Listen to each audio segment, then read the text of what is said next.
Muito bom dia a todos. É um prazer estar aqui. Obrigado por terem me convocado. Antes de começar, eu queria só perguntar, quem aqui tem Bitcoin? Quem tem Bitcoin? Quem tem Bitcoin? Interessante.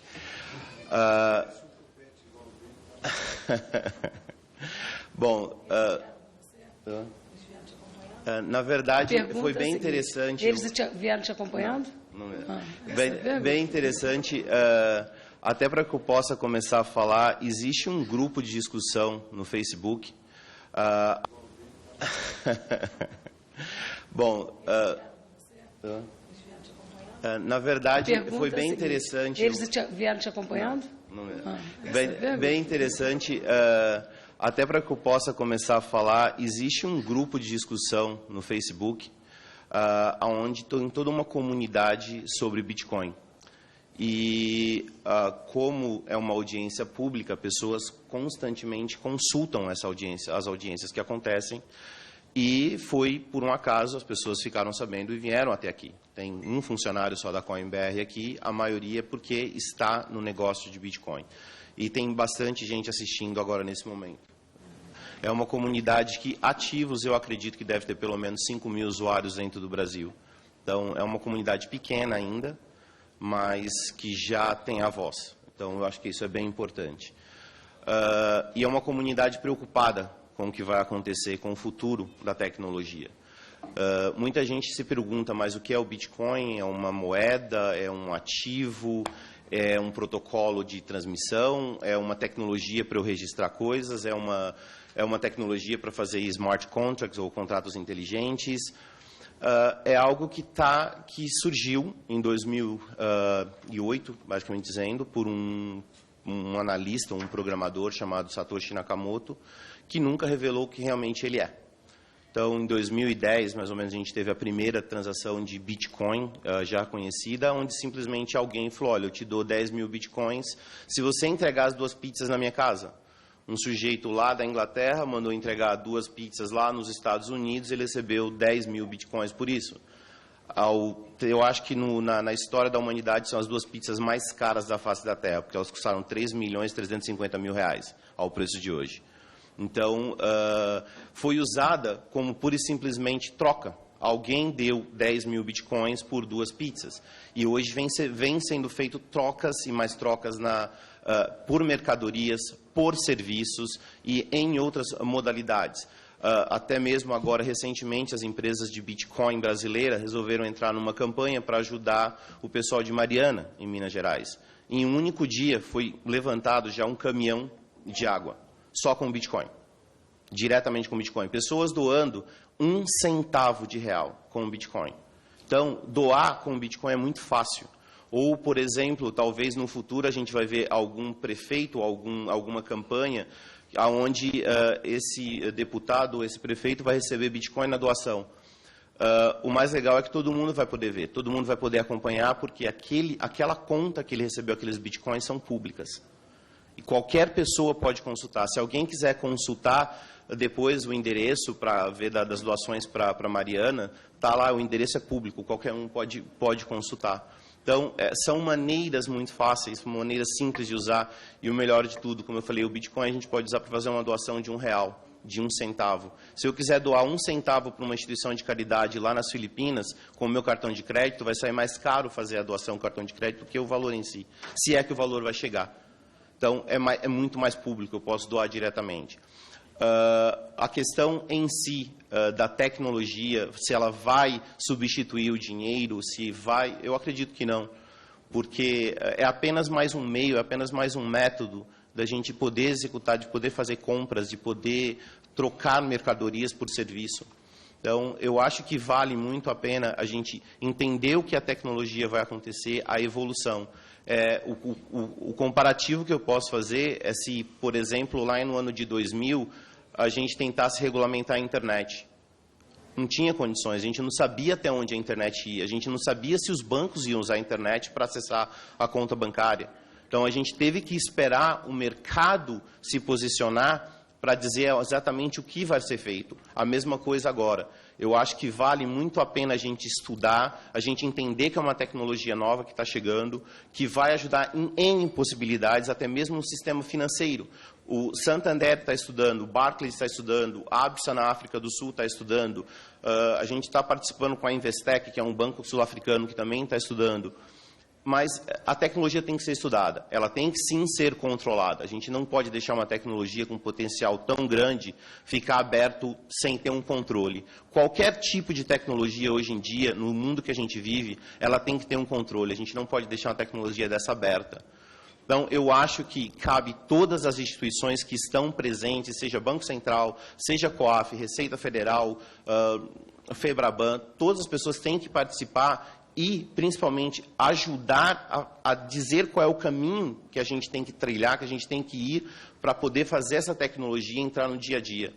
O Guilherme falou um comentário que é muito certo. A minha mãe não consegue usar Bitcoin, porque ela não sabe. Da mesma maneira que a minha mãe não sabe mandar um e-mail, mas a minha irmã, que tem 55 anos de idade, ela sabe mandar um e-mail. Se a minha mãe quer mandar um cartão postal, ela vai lá no correio, compra um cartão postal e manda para a irmã dela lá no Ceará, lá no interior do Ceará. Mas eu sei mandar um cartão postal para o meu primo no Ceará via e-mail. Então, é uma evolução. Então, a gente tem que olhar a evolução de perto, a gente tem que olhar o que está acontecendo de perto, não proibir o mercado. A gente vê muitas notícias, o Bitcoin foi usado para terrorismo, o dólar também, o diamante também, e, no entanto, continua imprimindo dólar, continua extraindo diamante. E a gente continua utilizando. Por isso que tem que ser monitorado, sim, mas com cautela.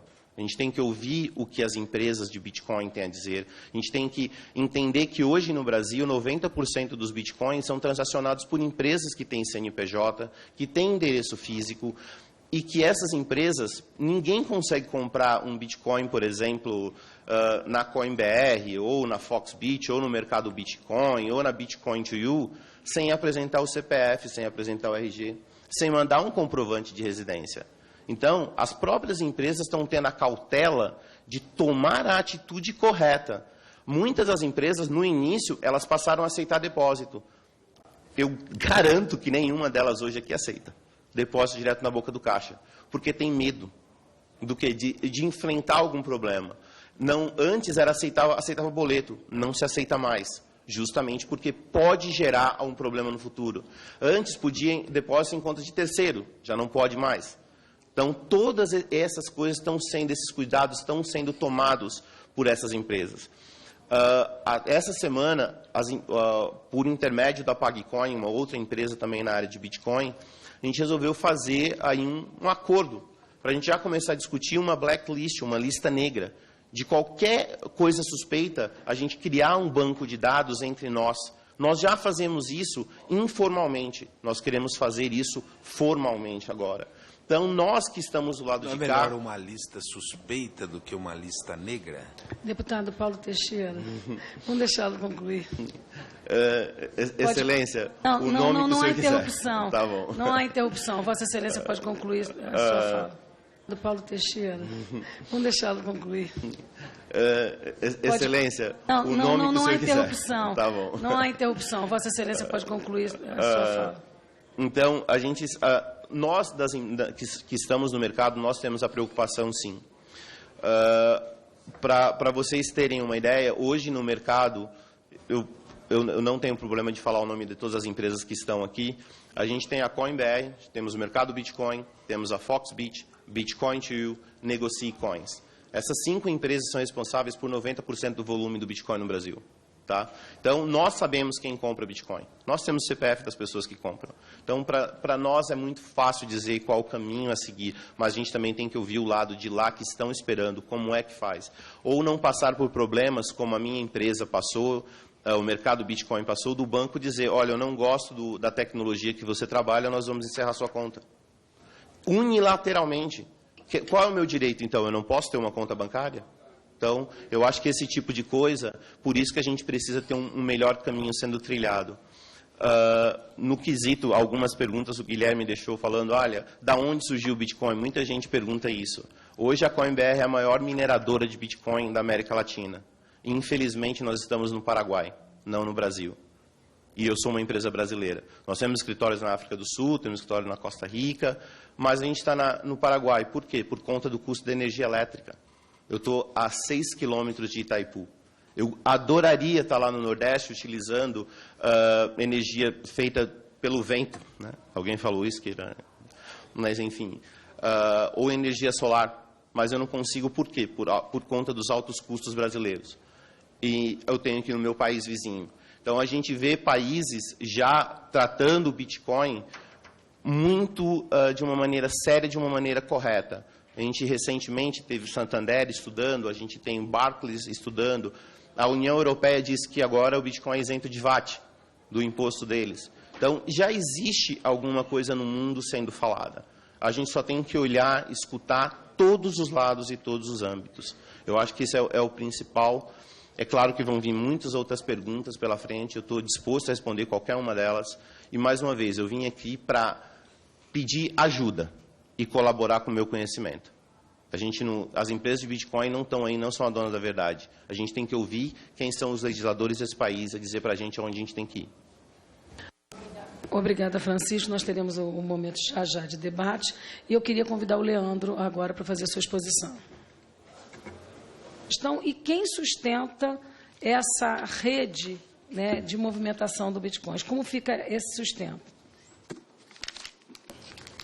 Bom, vamos lá. Vou começar respondendo primeiro pela primeira pergunta que foi feita com relação à empresa japonesa que quebrou e deu aproximadamente um prejuízo de 500 milhões de dólares aos usuários. Tá? Isso foi no final de 2013. Aconteceu no Japão, então continuam investigando e realmente os usuários que depositaram dinheiro lá perderam dinheiro, porque foi mal administrado, por qualquer coisa que tenha acontecido. Não se tem um resultado da investigação ainda para saber o que realmente aconteceu. Sabe-se que os bitcoins saíram daqui, foram para lá e pronto, como dá para rastrear, mas não dá para saber quem é o dono. Então, essa é a questão do que aconteceu lá. Serviu como exemplo para o mundo. Então, hoje os usuários eles pensam muito bem de quem ele está comprando o Bitcoin. Se a empresa que ele está comprando Bitcoin ela está regulamentada, se ela está regularizada, se ela tem um escritório, se ela tem um CNPJ. Então, isso serviu de exemplo.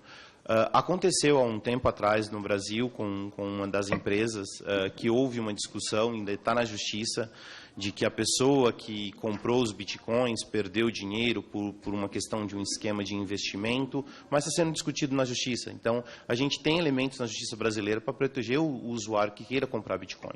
A justiça está aí para isso. Então, existe a possibilidade de quebrar como um banco tem de quebrar, como o Nacional quebrou lá atrás, como o Lehman Brothers quebrou nos Estados Unidos. Então, qualquer instituição tem a possibilidade de quebrar e existem os órgãos aí para poder policiar esse tipo de coisa e existe a justiça brasileira para tomar as decisões. Com relação... As empresas de Bitcoin têm algum tipo de seguro? Não tem. Não tem nenhum tipo de seguro. Eu adoraria que tivessem seguro, que existisse algo policiar esse tipo de coisa e existe a justiça brasileira para tomar as decisões. Com relação... As empresas de Bitcoin têm algum tipo de seguro? Não tem. Não tem nenhum tipo de seguro. Eu adoraria que tivessem seguro, que existisse algum indicativo para a gente a tomar esse tipo de atitude. É por isso que a gente está aqui gritando por socorro. Com relação à Silk Road. Da mesma maneira que a Silk Road usavam bitcoins para drogas, para tráfico e para tudo isso, um traficante ou um traficante de armas sai lá de Israel com alguns diamantes no bolso, vai até um outro lugar e compra 1 tonelada de armas. Então, esse tipo de usar o... Eu estou falando do sustento. Sim. Com relação ao tráfico. Sim. Ok. A questão o que esse site nada mais é fazer é o que a gente chama de um marketplace. Então, ele estava lá negociando, ele tinha o site pronto para as pessoas negociarem. Então, as pessoas negociavam lá dentro e ele ganhava a comissão disso. Então, porque quando esse site começou, ele ganhava em dólar. Quando surgiu o Bitcoin, ele adotou o Bitcoin. Então, ele apenas viu a facilidade para ele de agilidade que o Bitcoin poderia possibilitar. Então, o erro, vamos falar, das autoridades americanas foi nunca ter fechado o site antes dele virar Bitcoin. Enquanto o site estava em dólar, ele tinha total ferramenta para fechar e não foi fechado, porque achou que era uma coisa pequena, só que já era monstruoso. Então, o Bitcoin nada mais mostrou que a tecnologia ela é muito mais eficiente do que a troca de dinheiro, muito mais rápida. Foi por isso que eles optaram por Bitcoin. E a comissão no qual ele ganhou, felizmente as autoridades americanas conseguiram recuperar, e hoje o governo americano é o maior vendedor de Bitcoin do mundo. Recentemente, eles acabaram de vender 400 mil Bitcoins num leilão. Então, hoje, o próprio governo americano vende Bitcoin. Então, eu acho que ele mesmo está dizendo, olha, realmente funciona. Com relação a empresas só de tecnologia estarem, somente as empresas de tecnologia estarem olhando para o Bitcoin, não é uma realidade hoje. Hoje nós vemos bancos como o Barclays pesquisando sobre a tecnologia, o Santander pesquisando sobre a tecnologia, outras empresas na área de contratos, de advocacia, pesquisando sobre a tecnologia. Como Vossa Excelência perguntou, como é que no sistema de votação isso poderia ser usado? Da mesma maneira, existe uma empresa brasileira chamada Original Mine, que é de um programador brasileiro muito capacitado, muito inteligente, que ele fez um cartório eletrônico baseado na blockchain. Você pode registrar sua ideia, você pode registrar o seu filho, se você quiser lá. E está registrado para o resto da vida. E aquilo é público. Quem controla isso? Os milhares e milhares de computadores que estão rodando. As centenas, agora milhares de computadores que nós temos rodando no Paraguai. E fica aqui o convite para quem quiser ver como é que faz um bloco de Bitcoin. Estão convidados a visitar a gente lá. É bem calor, é bem quente o lugar, é bastante ruído e tem milhares de computadores gerando Bitcoin lá. O processo de gerar Bitcoin hoje em dia são somente com máquinas específicas, muito poderosas e são caras também. Não é para qualquer um fazer. Então, de novo, a gente volta num problema. Espera aí, mas o Bitcoin não foi feito para descentralização? Francisco, desculpa interromper, mas você disse no início que foram para o Paraguai por causa da energia elétrica. Mas é só por isso, lá no Paraguai, há obrigação também da Receita lá do Paraguai de que sejam declarados os bens, quem tem Bitcoin? Excelência, a empresa tem que declarar? Sim, a nossa empresa, nós somos registrados lá como uma empresa de data center, porque nada mais é, nós somos um data center, nós processamos dados. Da Receita lá do Paraguai de que sejam declarados os bens, quem tem Bitcoin? Excelência, a empresa tem que declarar? Sim, a nossa empresa, nós somos registrados lá como uma empresa de data center, porque nada mais é, nós somos um data center, nós processamos dados, e nós somos sim registrados lá. Registrar a quantidade de Bitcoin, não, ainda não existe nenhuma indicação do governo paraguaio para isso. Você falou que os Estados Unidos, hoje o governo americano vende bitcoins. Sim, ele acabou de fazer um leilão de 400 mil bitcoins. Nos Estados Unidos há alguma normatização em que as empresas de bitcoin têm que ser submetidas? Excelente pergunta. Recentemente, Bitcoin, não, ainda não existe nenhuma indicação do governo paraguaio para isso. Você falou que os Estados Unidos, hoje o governo americano vende bitcoins. Sim, ele acabou de fazer um leilão de 400 mil bitcoins. Nos Estados Unidos há alguma normatização em que as empresas de bitcoin têm que ser submetidas? Excelente pergunta. Recentemente, Nova York, o estado de Nova York fez... Você falou que os Estados Unidos, hoje o governo americano vende bitcoins. Sim, ele acabou de fazer um leilão de 400 mil bitcoins. Nos Estados Unidos há alguma normatização em que as empresas de bitcoin têm que ser submetidas? Excelente pergunta. Recentemente, Nova York, o estado de Nova York fez uma regulamentação chamada BitLicense, onde as empresas que vendem Bitcoin, as empresas que tramitam com Bitcoin, têm que ter essa licença. Nada mais é do que uma indicação que o governo está querendo saber, tá bom, quem compra Bitcoin, eu quero saber quem é. Aonde que você pode buscar essa fonte? Em quem vende. Essas empresas que fazem isso. Então, no estado de Nova York, aconteceu isso. Mas eu vou dar um pequeno exemplo para vocês entenderem de situações onde o Bitcoin veio ajudar no próprio Estados Unidos. Como todos sabem aqui, em alguns estados é permitido vender maconha nos Estados Unidos. Porém, a lei bancária federal, como que uma empresa que tem uma máquina que vende maconha vai depositar o dinheiro dela na conta? Se ela vende maconha e a lei bancária federal, ela não pode depositar. A saída mais rápida é aceitar Bitcoin. E não tem nada de ilegal nisso. Acontece que nós, no mundo inteiro, não estamos preparados ainda. Talvez amanhã o Banco do Brasil vai liquidar uma posição no exterior através da blockchain, porque é mais rápido do que ele usar o sistema de SWIFT. é muito mais eficiente. Então, mais uma vez eu clamo, a gente tem que entender o que é e saber aonde vai poder usar de forma correta. Francisco, você aí lançou um desafio da gente entender. Eu realmente ainda não consegui entender nada quase dessa história, mas vou fazer uma pergunta para vocês. Parece que é um meio de circulação de riqueza. Se compra, se cadastra numa dessas empresas e paga-se em dinheiro e gera essa moeda virtual. É só para... É a integração. A moeda ela tem que sair de algum lugar, e quem faz essa moeda somos nós, mineradores. Hoje, a China é a maior produtora. Eu adoraria que fosse o Brasil, mas para isso a gente precisa de ajuda. E essa ajuda, infelizmente, não vem aqui, a começar pelo custo da energia elétrica. Para os senhores saberem, eu pago 3 centavos de dólar por quilowatt. Se eu fosse comprar energia no Brasil, seria 12 centavos de dólar por quilowatt, 4 vezes mais. O meu lucro iria todinho aí.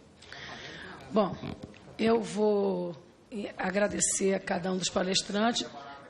Eu vou só agradecer